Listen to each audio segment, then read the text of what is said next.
حضرت مولانا سید اصغر حسین صاحب رحمۃ اللہ علیہ، جو بڑے درجے کے اولیاء اللہ میں سے تھے، مادرزاد ولی تھے. میرے دادا ان کے بارے میں فرمایا کرتے تھے کہ یہ ان کے حضرت ہمارے دادا کے شاگرد تھے. میرے دادا حضرت مولانا محمد یاسین صاحب رحمۃ اللہ علیہ ان کے شاگرد تھے یہ حضرت میاں صاحب. اور یہ فرماتے تھے کہ یہ مادرزاد ولی ہیں، کیونکہ بچپن میں پڑھایا تھا دادا نے.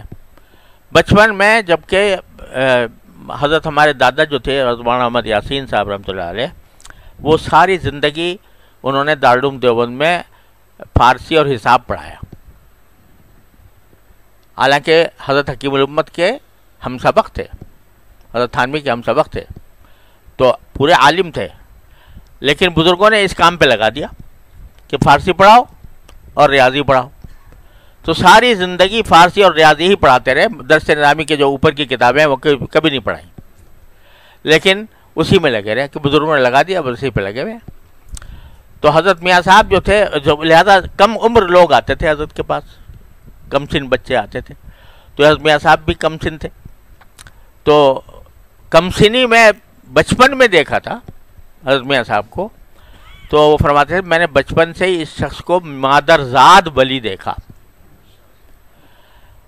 اور جب کبھی درسگاہ میں کوئی بات غلط ہو گئی ہوتی اور میں پوچھتا بھائی کس نے کی ہے، تو لوگ تو چھپتے پھرتے تھے. یہ کھڑے ہو گئے تھے، حضرت غلطی مجھ سے ہو گئی تھی،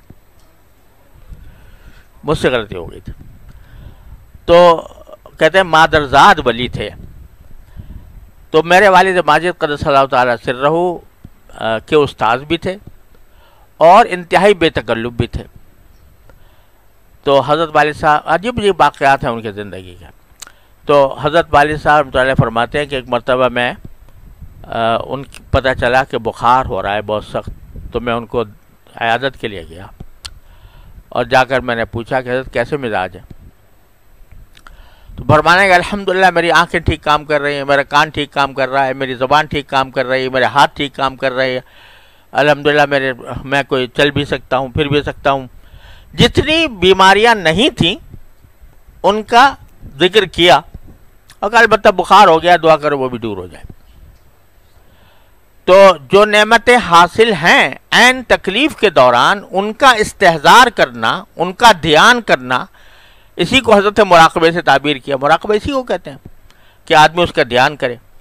تو الحمدللہ تمہیں یہ نعمت حاصل ہے. تو یہ سبق مل رہا ہے ہم سب کے لیے کہ جب بھی کبھی کوئی مشکل پیش آئے، مصیبت پیش آئے، تو اس وقت میں آدمی یہ دیکھے کہ اس حالت میں مجھے کتنی نعمتیں میسر ہیں. تو پھر انسان ناشکری میں مبتلا نہیں ہوگا.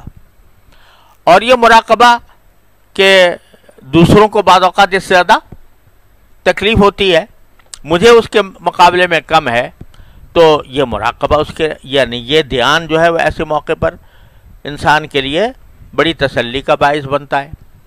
کیونکہ دنیا میں کوئی شخص ایسا نہیں ہے، نہ ہو سکتا ہے، کتنا بڑا صاحب منصب ہو، سرمایہ دار ہو، دولت مند ہو، جس کو کبھی نہ کبھی کوئی نہ کوئی تکلیف نہ آئی ہو.